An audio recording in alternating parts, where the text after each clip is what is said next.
So recently, the last few days have been absolutely chocked full with new information on the development of Valve's classic games. Some bad actors on the Valve Cut Content or VCC community Discord have been leaking as much repository content from Valve's back archives as possible. These are coming from 2 or 3 different bad actors that, as far as I am aware, Valve is aware of. So here's the story. Here's the context. Valve over the years has stored the majority of their game development assets in an archive. This archive is hosted using a program called Perforce. Perforce is what's known as version control, effectively keeping track of all of the files that are added into a game's build over time and allowing for users to be able to change the build to a specific time period in case something breaks. This Perforce can be given out to anybody using an email and password. It's hosted on a server. It's stored on the internet. It's just highly secure. And for a very long time, Valve gave access out to the Perforce for those that signed contracts, licenses as us in the community call them. These licenses can be given to anyone, from AAA developers all the way down to independent mod creators working by themselves. And for a long time, individuals respected the non-disclosure agreement that was required to be signed in order to gain access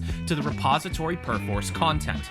Until around 2016, and then people started leaking all the time. Valve then cleaned up the Perforce of the majority of the unreleased content in order to curb this leaking. However, it was a little too late, as individuals, known as bad actors, actually gained access to the Perforce against Valve's wishes without any non-disclosure agreements being signed through social engineering towards the individuals that already had access to that Perforce content. And now, those archives that have been kept privately for years have leaked out almost entirely onto the internet through Discord, Mediafire, Google Drive, and Mega. As of the time of recording, the raw image data of all the models, materials, and maps for Half-Life 2, Half-Life 2 Episode 1, Half-Life 2 Episode 2, Half-Life Source, Portal, Day of Defeat, Counter-Strike Source, and Team Fortress 2 have leaked. Hundreds of gigabytes of raw game development data, uncompiled data from Valve's classic titles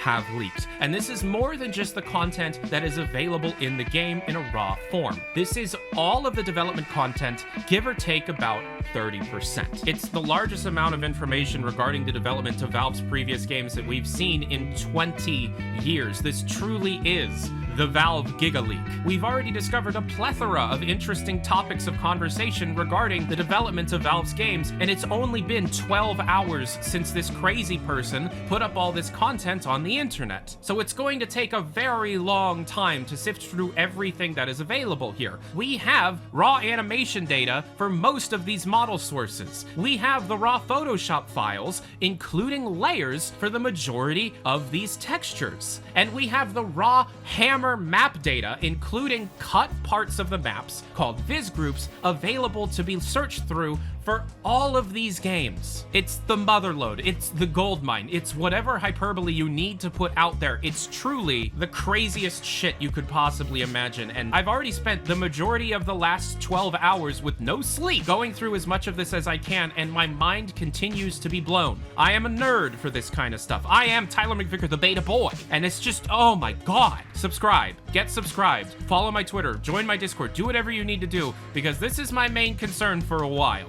I'm Tyler McVicker, the passionate gamer beta boy, back at it again on a Wednesday or whatever day. Okay, thanks for watching, everybody.